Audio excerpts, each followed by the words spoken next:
Semana passada eu comecei, essa semana eu continuo, a semana que vem ou a outra eu termino. Eu quero prepará-los para isso que a gente vai passar. Agora, em meados de junho, saiu uma pesquisa Ibope, onde a Igreja de Cristo passou a ocupar o primeiro lugar entre as instituições com credibilidade junto à população. Nós ocupamos este lugar até 2007. Aí houve aqueles escândalos envolvendo a Igreja Universal e nós caímos para terceiro lugar. 2011 passamos para segundo lugar e 2015, mês passado, nós assumimos o papel onde a igreja realmente tem que estar. O lugar onde a igreja realmente tem que estar.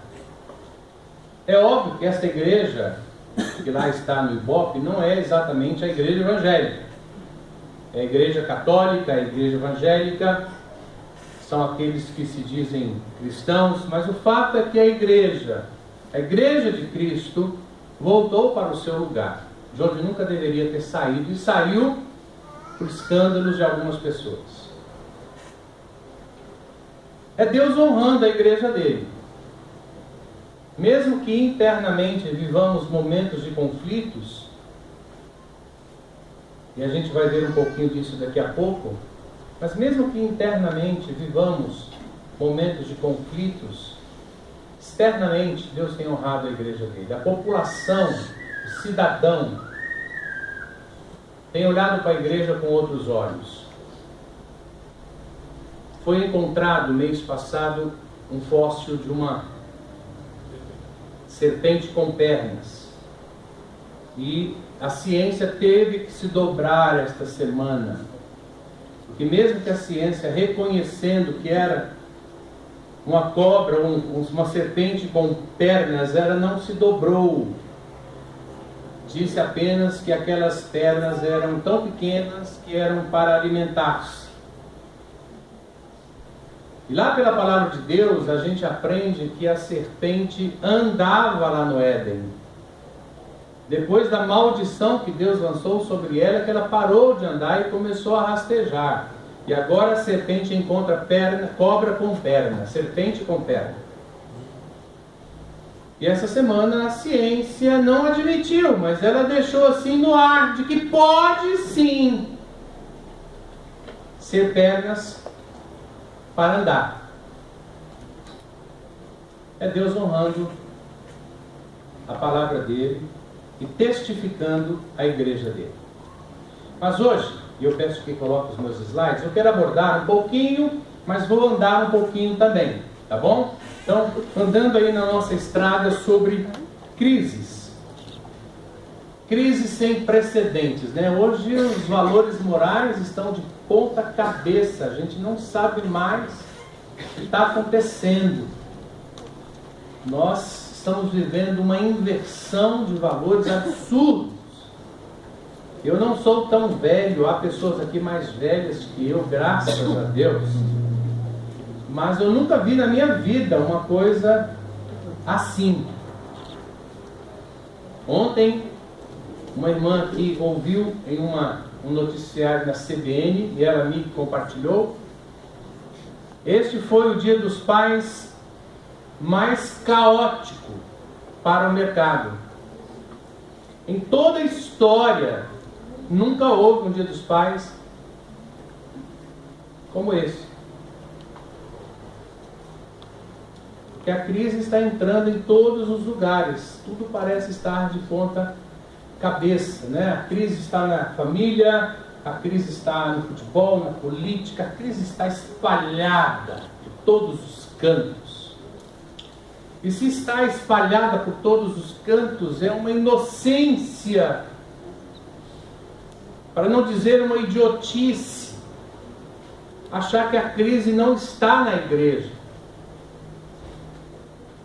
A crise está dentro da igreja também, da igreja de Cristo também.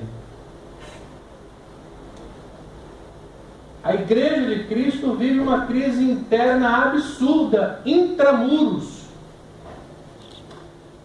Pouquíssimas vezes em minha vida eu vi cristãos tão descomprometidos. Pouquíssimas vezes em minha vida eu vi cristão sem apego nenhum, absolutamente nenhum, à palavra de Deus, ao que é pregado, ao que é ensinado. E Satanás, ele coopera com isso, fazendo com que os nossos irmãos tragam os seus celulares para a igreja, e durante o culto nós percebemos pessoas entrando em redes sociais. Eu nunca vi isso acontecendo em toda a minha vida. Cristãos sem fé, absolutamente sem fé nenhuma, sem se importar com o que está acontecendo dentro da igreja. Nós vivemos uma crise interna tamanha, cristãos dodóis. O pastor não pode mais pegar no pé. Eu escrevi cristão dodóis porque de repente tem algum dodói aqui e acha que eu estou pregando para ele. O egocentrismo é tão grande que o camarada acha que eu passei a semana preparando a mensagem para ele.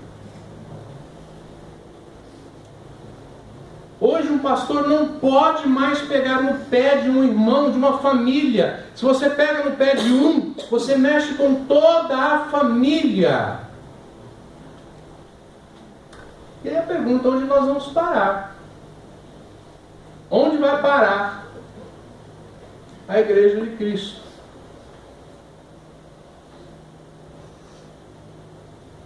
Crise na igreja. Então eu acho que diante desta situação, e vocês estão ouvindo falar de crise todos os dias, quando você liga a sua televisão, o seu rádio, mas eu também quero falar da crise que a gente vive. E diante dessa situação, tem duas perguntas que nós precisamos nos fazer. Como cristão, você precisa se fazer essas duas perguntas. Primeira é, como começou essa crise na igreja? Onde isso começou? Em que época, em que tempo, em que década começou essa crise? Porque eu sou de uma época, olha aqui para mim, eu não sei quantos aqui são desta época, mas eu sou de uma época que nós passávamos do outro lado da rua e as pessoas falavam, ó, vai um crente lá, e davam risada. Porque era vergonhoso ser crente. Se a minha mãe dizia assim, vá lá na venda do seu José e manda ele anotar na caderneta, o seu José anotava, porque minha mãe era crente, minha família era crente. Crente era crente. Era gente de palavra. Crente honrava a palavra. Crente era sério. Então onde começou isso?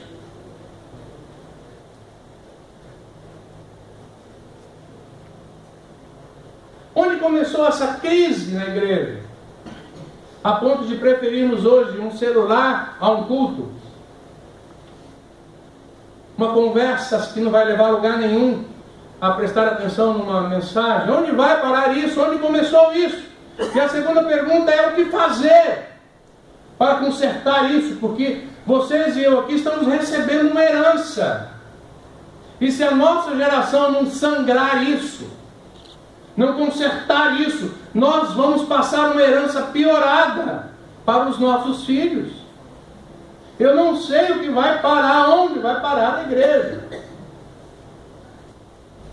Semana passada eu já almocei com um pastor de uma igreja, mega igreja aqui no ABC.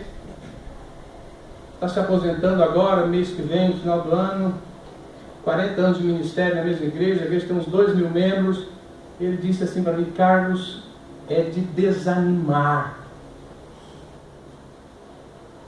É de desanimar olhar para a minha igreja. Ainda bem que eu estou parando, porque eu não sei onde vai parar. E 10 entre 10 pastores dizem, o descomprometimento do rebanho é assustador. Enquanto Deus honra a igreja lá fora, internamente nós vivemos uma crise. E aí onde começou? Eu não sei. Eu também sou vítima disso. como consertar isso. Mas hoje eu quero me pegar apenas à primeira pergunta. Ou seja, como começou essa crise na igreja? Como isso começou? E aí, eu trago um vídeo desse rapaz. Alguém me mandou esse vídeo essa semana e ele estava bem contextualizado ao que eu queria dizer para vocês. Eu achei que, quando o pastor Carlos fala, dá-se a impressão, que você que me ouve todos os domingos, quando o pastor Carlos fala, dá-se a impressão de que eu sou repetitivo. Mas não, Deus tem levantado uma geração em todos os segmentos. E esse rapaz aqui tem sido, como alguns outros, levantados na área musical para berrar contra isso. Para gritar contra isso. Eu não estou falando de igreja cheia, irmãos. A igreja nunca esteve com tantas pessoas. Lotadas. A nossa, não há um domingo que nós não estamos cheios. Casa completa. Mas vazia de alma. É óbvio que não estamos aqui generalizando. Por favor, tire generalizações da tua vida em todos os setores. Mas é claro que Deus está levantando padres, pastores, cantores, oradores, para gritar contra isso. Passa o vídeo para a gente. Esse rapaz é Rodolfo. Ele é o ex-vocalista da banda Raimundos. Eu gosto dele não porque ele canta bem. Eu não gosto da canção dele, eu não gosto da voz dele. Eu não compraria um disco dele. Mas eu gosto dele porque ele era alguém que tinha todas as mulheres que queria, todo o dinheiro que queria, toda a fama que queria, era internacionalmente conhecido, se converteu e desde então tem que ser levantado. É diferente de por exemplo, Renner. É isso? Rick Renner. É diferente de um Renner que agora quer gravar gospel. Não vende mais disso, tem para a mãe dele, mas quer vender para crente. Então, esse rapaz me encanta, não porque ele não, nem gosto das canções dele. Mas porque era alguém que estava no topo da cadeia hereditária e renunciou tudo. E se converte numa célula na casa dele. Duas velhinhas da igreja pentecostal, que quando elas iam lá, ele até fugia. Um dia Deus alcançou esse cara lá. Vamos ouvir? Voltar para a tua vida normal. Se é que você tem uma vida normal. Eu nunca conheci um cristão que tenha uma vida normal. Nesses dias do nosso país se levantaram em várias partes altares de adoração. Eles clamam ser Deus, mas não são. Estão ouvindo bem atrás? Sim. Há tempos atrás o povo brasileiro foi às ruas clamando por justiça. Mas esse clamor, essas manifestações têm que despertar algo dentro de mim em primeiro lugar. Será que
simplesmente porque Ele se manifestou e a presença dEle convence. Clamamos, Senhor, por pregadores sérios, por adoradores sérios, por gente que entregou a vida no altar. Clamamos, Senhor, pela verdade declarada nos púlpitos e por ela vivida nas ruas. Ajuda-nos, Senhor, na nossa pouca fé. Ajuda-nos, Senhor, nas nossas limitações. E que o Espírito Santo nos guie por toda a verdade. Obrigado. Volta para mim o slide, por favor.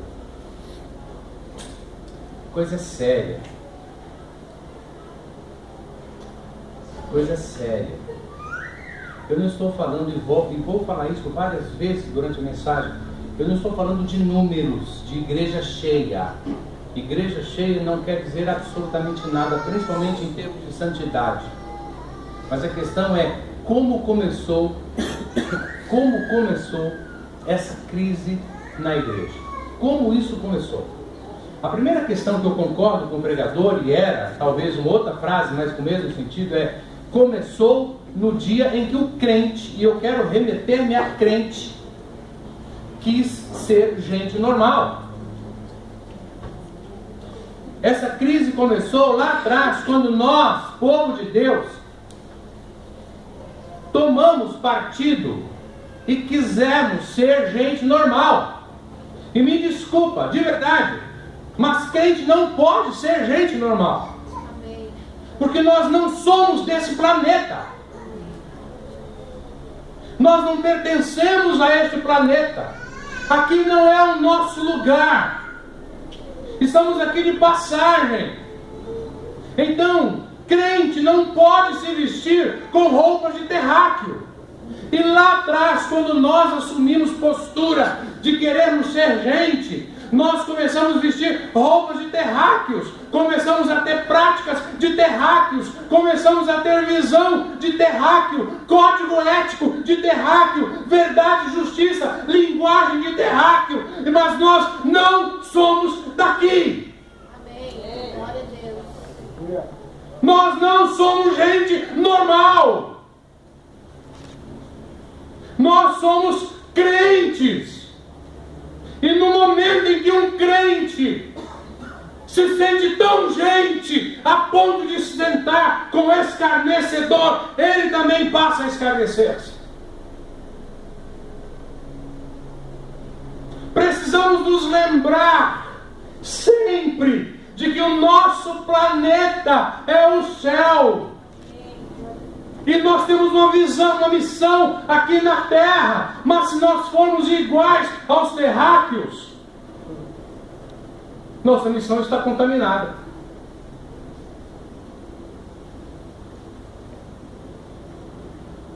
Se formos exatamente como os terráqueos, perderemos o sentido de existir. Lá atrás, alguém disse: a igreja de Cristo vai ser igual, vai ser gente, e foi aí que nós nos demos mal. Quem dera, ó Deus poderoso, quem dera o cristão tivesse que andar do outro lado da rua com alguém dando risada dele. Quem dera voltar àquela fase onde as empresas não contratavam cristãos.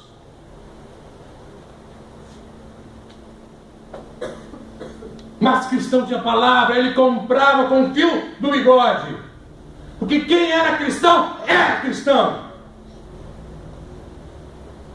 Aí um dia, chega alguém de fora dos Estados Unidos, provavelmente com alguma teologia terráquea, e disse o seguinte: nós temos que ser iguais aos terráqueos. E foi aí que a igreja se deu mal. Temos que ter tanto dinheiro quanto os terráqueos, tantos bens quanto os terráqueos, tantos amores quanto os terráqueos. E foi aí que a igreja de Cristo se deu mal. Olha aqui, você pode ter amigos terráqueos. Olha aqui, você pode ter relacionamentos terráqueos, parentes terráqueos, trabalho terráqueo, time terráqueo. Mas você não é terráqueo. Você não é deste planeta. Nós estamos aqui de passagem. Amém. Alguns 50 anos, outros 60, outros 20, outros 14, outros 80, outros 100. mas nós vamos voltar para o nosso planeta logo logo. Está ficando claro? Eu fico abismado, por exemplo, quando eu ouço algumas pessoas cristãs dizendo assim: nós temos que nos fazer de bêbados para ganhar os bêbados. Quem disse isso? Paulo? Foi nesse contexto que Paulo disse? Você vai ter que ser uma prostituta para ganhar prostituta? Cafetão para ganhar cafetão? Drogado para ganhar drogado? É isso? Não foi nesse sentido que Paulo disse, não. Você só vai fazer diferença se as pessoas que estão ao teu lado olhar para você e falar: você não é desse terra, é? Você não é desse planeta, é? Aí você pode falar: não, eu não sou. Eu me lembro, há alguns meses, morreu alguém, parente aqui na igreja, e eu fui no velório ali em Vinalpina, e estava noite, meia-noite, e as árvores balançavam com o vento, e eu olhava para aquelas árvores, aquela escuridão do cemitério ali em Vinalpina, e eu me encostei numa mureta, alguma coisa assim. Não é bem mureta o nome, que a gente escora, parapeito. E alguém se aproximou de mim e disse: pastor, o que o senhor pensa de tudo isso? E eu olhei para aquela irmã com aquelas árvores balançando. Aliás, não era irmã, uma conhecida, aquelas árvores balançando, aquele vento uivando. Eu olhei para ela e disse: querida, eu não sou desse planeta. Ele sinal da cruz e caiu fora. Porque nós não somos deste planeta. E se você acha, querido, que você é do planeta Terra, desculpe, tem que se converter. Se alguém lá onde você trabalha fala assim: nossa, você nem parece crente, tem alguma coisa errada. Se alguém que você conhece ou trabalha fala assim: nossa, você nem parece aqueles cristãos chatos, hein? Tem alguma coisa errada. Porque as pessoas têm que dizer justamente o contrário. Cara, quando você chega numa rodinha de piada, ninguém conta piada. Cara, quando você chega num lugar onde estão falando mal de alguém, acaba-se o boato. Cara, quando você pisa num ambiente, aquele ambiente muda a atmosfera. É isso que nós temos que ser. Nada mais do que isso. Para nos comunicar, nós precisamos ter um idioma celestial, precisamos nos vestir com roupas celestiais, precisamos ouvir músicas celestiais. Eu não estou falando de música gospel apenas, mas músicas que não quebram o homem de Deus que está em mim. Por exemplo, funk ostentação. Eu queria encontrar na Bíblia onde a Bíblia diz que eu tenho que usar aquelas coisas para dizer que eu sou o máximo, que eu sou o melhor. Muito pelo contrário, a Bíblia diz que eu sou o mínimo, que eu não sou nada, que eu sou uma porcaria. Pagode. Já viu coisa pior do que pagode? Funk. Se eu sou de outro planeta, eu preciso ter o quê? Comportamentos celestiais. Hoje nós observamos as irmãs se vestindo, irmãs, eu vou falar como homem, querida. Às vezes eu vejo algumas de vocês que, pelo amor de Deus, nem no inferninho ou na Gaviões da Fiel se veste assim. Irmãos, agora é para você. Irmãos, que isso, irmãos? Onde é que nós estamos?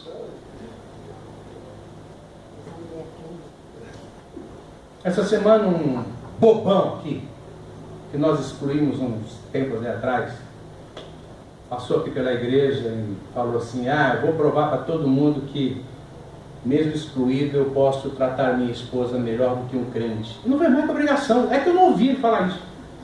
Não vai mais com obrigação. Eu digo: meu infeliz, é a tua obrigação tratar tua mulher bem. Agora, irmãos,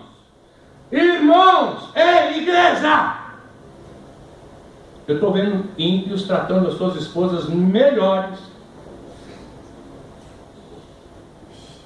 do que a gente aqui.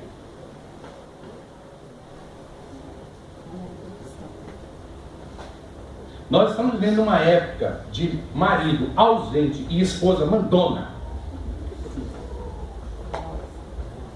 Que eu vou falar.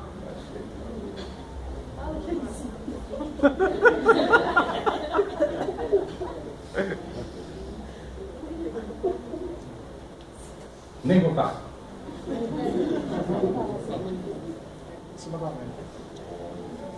Como podemos ser normais? A nossa fé não incomoda ninguém. Como assim a minha fé não incomoda? Se a tua fé não incomoda ninguém, meu irmão, você está em outra nacionalidade, não é a do planeta céu, não é celestial. Você tem que incomodar. Você tem que incomodar. A tua presença tem que incomodar. A tua linguagem tem que incomodar. Eu não estou dizendo que você tem que ser aquele cristão chato que não consegue falar de outra coisa, mas a tua presença precisa incomodar alguma coisa. A tua fala, o teu sorriso, o teu humor, a tua cara precisa incomodar as trevas, precisa incomodar os terráqueos.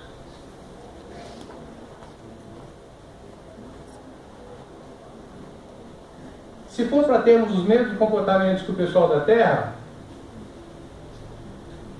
que diferença fazemos? A segunda questão que eu trato aí dentro da crise na igreja é: a crise continuou quando o crente perdeu o seu interior, ou seja, o seu desejo de comunhão profunda com o Pai. Um dia alguém lá disse que para ser crente eu não preciso ser fanático, que para ser crente eu não preciso ir na igreja, que para ser crente eu não preciso dar bênção para pastor, que para ser crente eu não preciso disso ou não preciso daquilo. Isso se infiltrou na igreja como um câncer. E nós perdemos a comunhão com Deus. Hoje tudo nos tira da casa de Deus. Tudo nos tira da casa de Deus. Tudo, absolutamente tudo nos tira da casa de Deus. Qualquer coisa nos tira da casa de Deus. Qualquer intriga com um pastor me tira da casa de Deus.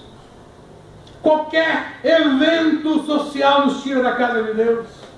Qualquer dia de qualquer porcaria, pai, mãe, tio, avô, padrasto, a gente não vai na igreja.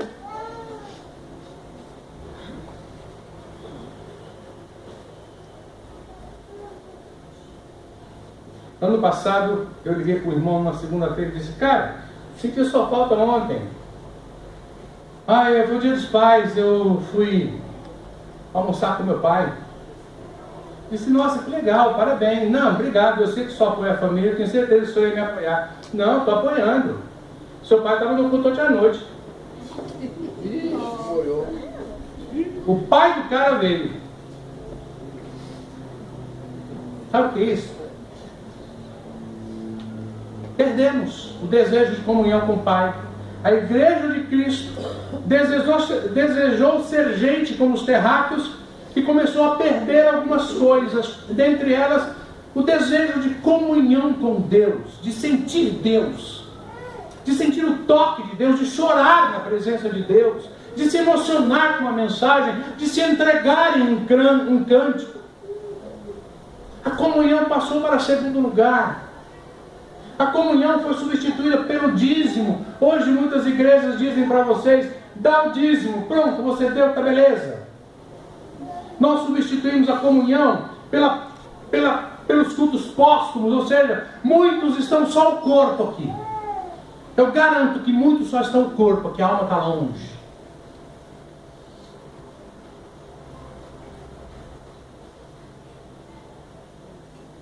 Recente pesquisa mostra que 70 a 90% do povo que estava num domingo não se lembra da mensagem do domingo anterior. Sabe por quê? Porque nós só estamos em corpo. A alma não está aqui. Nós estamos trocando ativismo como se isso fosse consagração. Sabe o que é ativismo? É aquela pessoa que faz tudo na igreja, corre para cima e para baixo, faz de tudo, chega em casa estourada, cansada. Hoje o dia foi maravilhoso, porque eu corri o dia todo na igreja. Não, está tudo errado. Nós estamos trocando santidade, comunhão, relacionamento com Deus, com ativismos. Levantamos às 7, 8, 9 da manhã, deitamos meia-noite, 1 hora da manhã, 11 horas da noite, e não temos 5 minutos de oração com Deus. 5 minutos de leitura bíblica com Deus. E aí? Vale a pena ser terráqueo?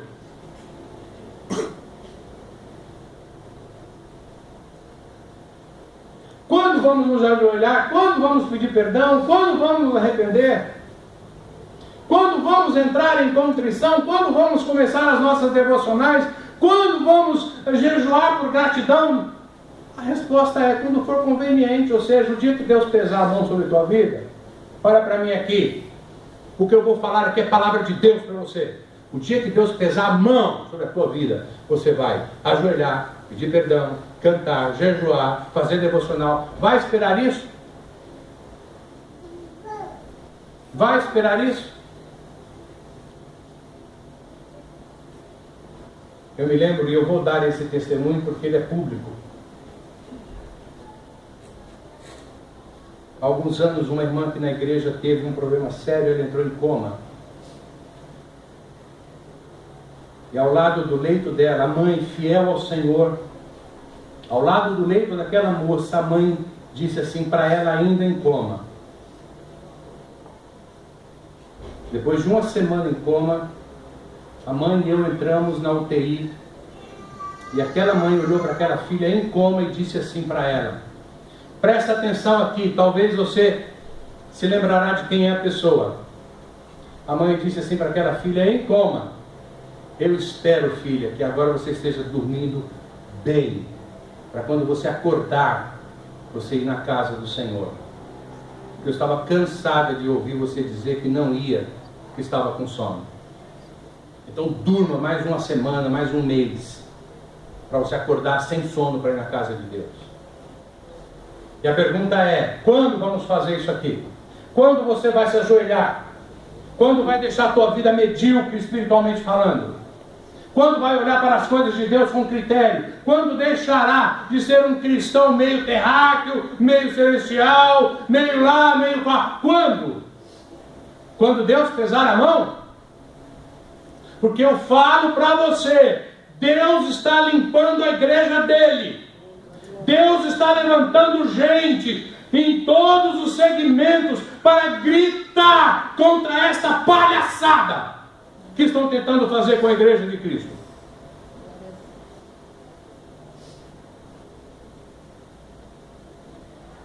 E a crise continuou quando nós levantamos altares dentro das nossas igrejas. Olha só. A gente critica o católico que tem altar, a gente critica o umbandista, o macumbeiro, o pai de santo, a mãe de santo, que tem altares, e nós estamos levantando altares dentro das nossas igrejas. Então hoje nós temos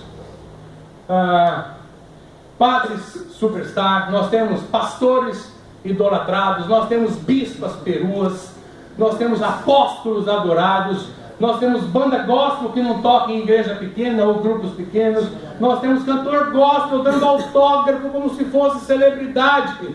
Ele se esqueceu que ele não é dessa terra,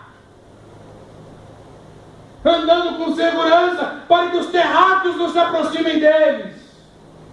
E é justamente o contrário, os terráqueos têm que se aproximar da gente. Estamos levantando altares em nossas igrejas, igrejas hoje só para ricos, pobre não entra, igrejas só para celebridades, tipo Monique Evans. Eu só vou citar alguns nomes aí para vocês verem que são celebridades mesmo, gente comprometida. Monique Evans, essa última que quase morreu agora com Andressa Burak. Essa gente. Thales. Né? Estamos levantando altares nas nossas igrejas. Hoje pastores são adorados, idolatrados. Há pessoas que atravessam a cidade porque aquele pastor, aquela pastora, aquela apóstola, ela tem uma palavra que quando ela prega o mundo cai. É oração de emagrecimento, é oração de tirar verruga, é oração. É isso. As nossas igrejas Estão virando altares. Tem um padre que eu vi essa semana, acho que no Globo Repórter, SBT Repórter. O cara anda com carro blindado, com uns 10 ou 12 seguranças. Meu, perdeu o sentido de ser. Perdeu o sentido de ser.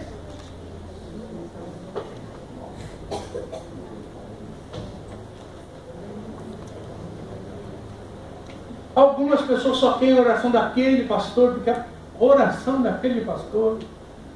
Ah, quando ele ora, isso é idolatria.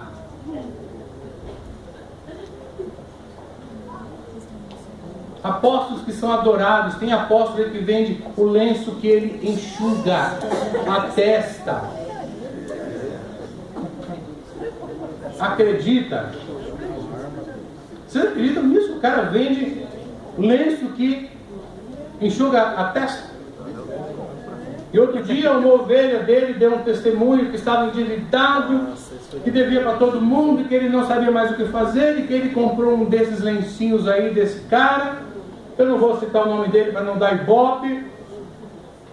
E aí, meia-noite, ele foi lá na agência bancária onde ele tinha conta, e ele passou um lenço na porta da agência.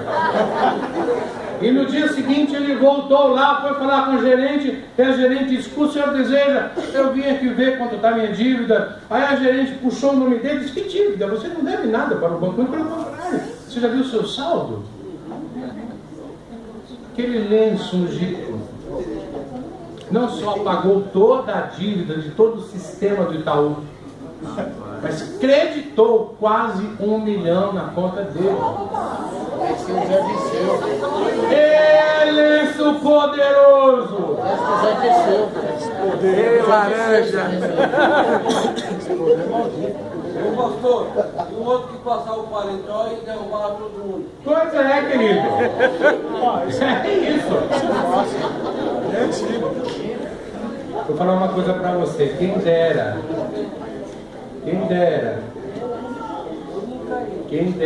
a maioria de vocês prestasse atenção no culto como esse cara faz. É verdade. Outro dia um pastor me procurou dizendo: pastor Carlos, eu estou com um projeto aí inusitado, eu preciso de oração, e eu selecionei 12 pastores para orar por esse projeto. Eu estou querendo montar uma igreja só para ricos. Eu disse: é. Eu quero a sua oração, Eliseu, e quero o seu apoio. Eu já estou vendo um ponto aqui na região da Cantareira, tal. Eu disse: meu amigo, eu não vou orar, não vou ajudar e nem vou te ouvir, porque eu não concordo com essa visão. Nós temos que estar no meio do povo, seja ele rico ou seja ele como aquele rapaz ali atrás.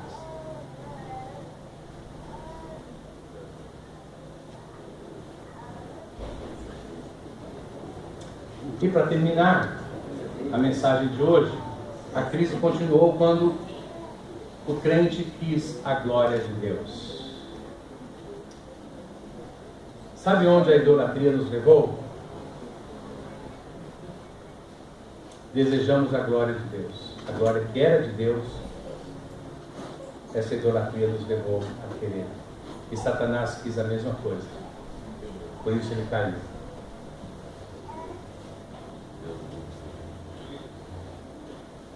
Nós chegamos a este ponto de querer a glória de Deus, por isso os altares estão cheios de estrelas. Por isso que hoje cantores ouvem Deus dizendo coisas do tipo: cara, você é melhor que todo mundo, você é incrível, você é acima da média, você não tem que estar na igreja, não sai da igreja.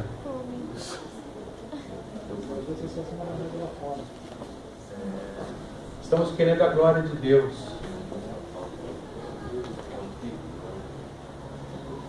Por isso o seu Neymar, quando era pobrezinho, que morava numa favela lá em Praia Grande, precisava de cesta básica da igreja, ele era um cristão fiel.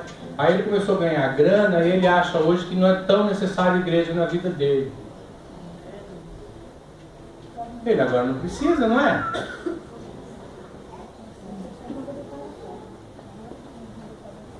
E o papai do Neymar deu uma declaração numa revista Época, onde perguntaram para ele: o Neymar dá 10% de dízimo? Ele disse: não, é isso, 10% do salário do Neymar é muita coisa, a gente dá uma oferta lá para a igreja. Só que esse infeliz, quando morava numa favela, ele vivia de cesta básica de 10% de dízimo de muita gente fiel.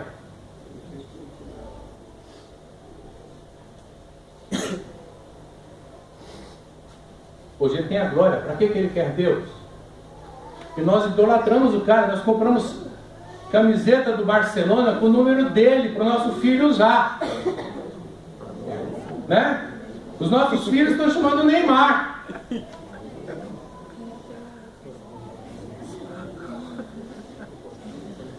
Sabe onde essa idolatria está nos levando? Ao pecado. E olha o que o pecado faz. O pecado, ele tem esse modus operandi aqui. O pecado, ele tem esse modus operandi aqui. Essa é a estrada do pecado. Primeiro, quando você entra em pecado, e quando eu falo em pecado, eu não estou falando necessariamente de adultério, de roubo, que nós temos assim meia dúzia de pecados catalogados em nossa mente. E quando o pastor fala pecado, a gente puxa uma dessas meia dúzias aí. Mas não, olha, indiferença com Deus é um pecado. Adultério é um pecado. Olha para mim, olha para mim. Mentir é um pecado. Falar mal do irmão é um pecado.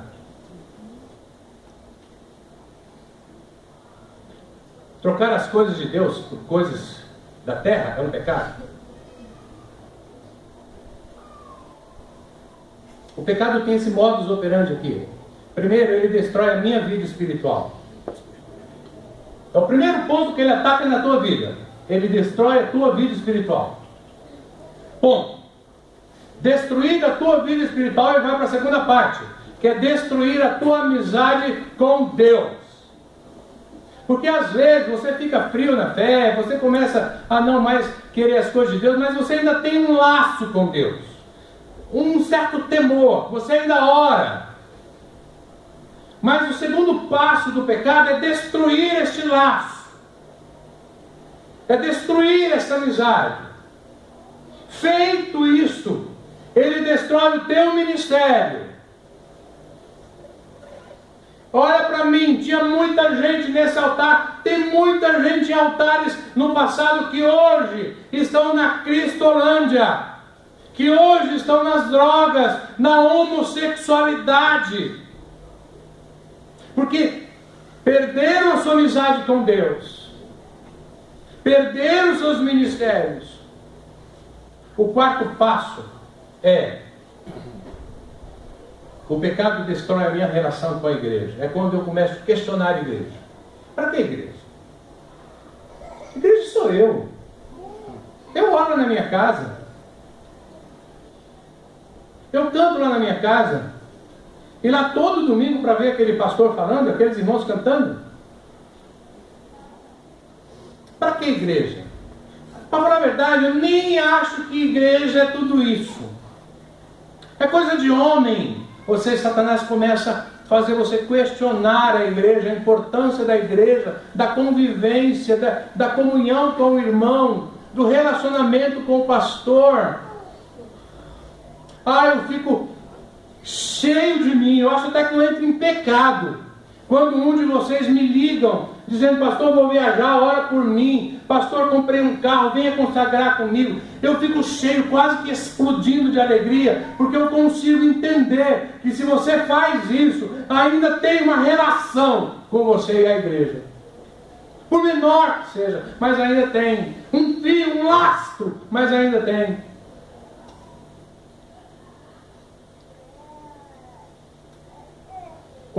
Quinto, Satanás destrói a minha família.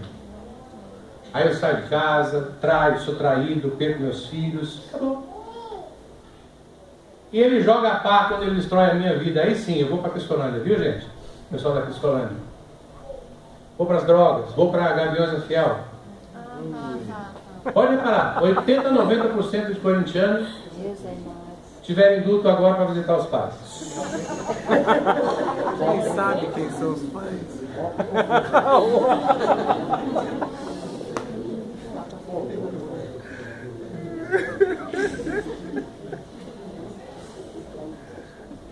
Isso não vai pro ar não, vai? Vai. Já foi. Tá ao vivo. Ao vivo, galera.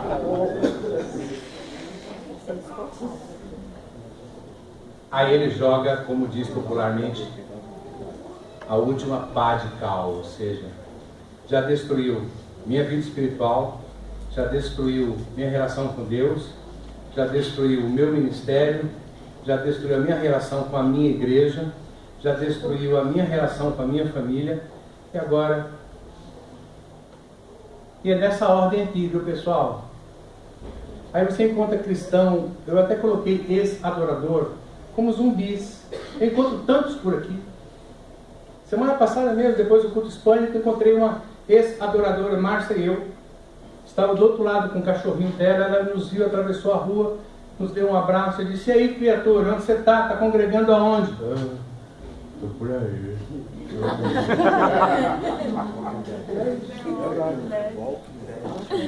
"Ah, por aí aonde?" "Estou procurando a igreja perfeita." Vai pro inferno, lá está cheio de igreja perfeita. Aqui na terra você não encontra nunca. Alguém que tem procurado igreja perfeita? Alguém que tem procurado pastor perfeito? Eu vou te falar uma coisa, você está na roça. Eu sou o mais próximo da perfeição que você conhece.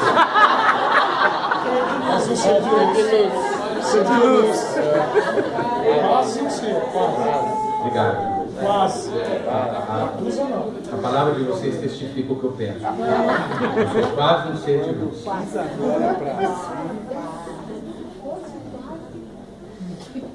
Aí você encontra um camarada por aí, ou já se homossexualizou, ou adulterou, ou trocou de esposa, ou casou com um homem, ou não tem mais ministério, ou está bebendo. Eu vejo foto de irmãos aqui tomando cerveja em bar, no Facebook.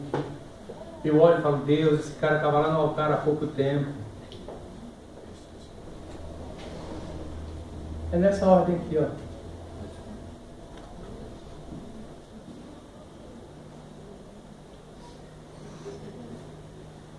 Há uns 3 anos uma irmã chegou para mim e disse: "Estou saindo da igreja." "Por que, meu amor?" "Vou procurar uma." "Aliás, já achei outra igreja perfeita. Vou deixar a nossa." "Nossa não, que não é mais minha, é de vocês. Que não tem mais amor nesta igreja." Eu disse: "Mas o que está acontecendo, querida? O que houve? Que ira, que raiva é esta?" 2 palavrinhas aqui: não tem poder e nem eu tenho autoridade. Lá para onde eu vou tem poder e tem autoridade. Eba! Quartel. É fundo. Cadeia. 5 meses depois eu encontrei ela grávida ali no metrô Tiradentes. "E aí, casou?" "Não." "Poder e autoridade." "Ah, tá bom, hein?" Não, eu pequei. Nossa, foi horrível, né? Eu fui muito mal nessa. Acontece. Eu pedi perdão do Senhor. Eu fui muito malvado. Tudo com os zumbis. É nessa ordem. Foi isso que querer ser gente fez com a gente.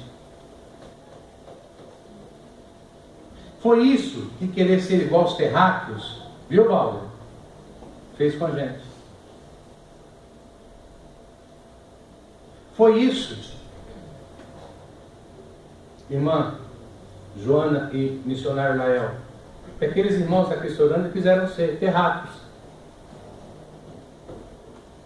Foi isso, pastor, que a gente encontra por aí no Bom Retiro, gritando socorro. Gente que ser gente. Cristão querido, nós não somos gente. Eu não sou gente. Vocês ouviram o testemunho do meu filho? Eu não sou gente. Ele falou o quê? Que eu sou amoroso, carinhoso, doce, meigo. Chato. Sem acreditar.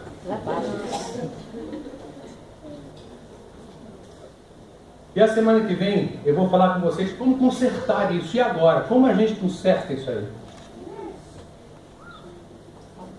Porque hoje eu dei um raio-x do que é, de como deixamos, de como deixaram, de como nós estamos herdando.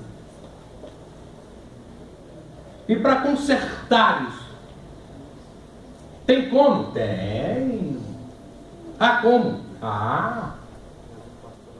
É demorado? Talvez. Mas dá. E eu vou tratar com vocês na minha próxima mensagem sobre isso. Amém? Amém. Baixe sua cabeça. Pai, não deixe a gente sair daqui entristecido com a mensagem. Muito pelo contrário. Faz-nos sair daqui questionativos, indagantes, para que a gente possa encontrar respostas para a Igreja de Cristo e para as nossas próprias vidas.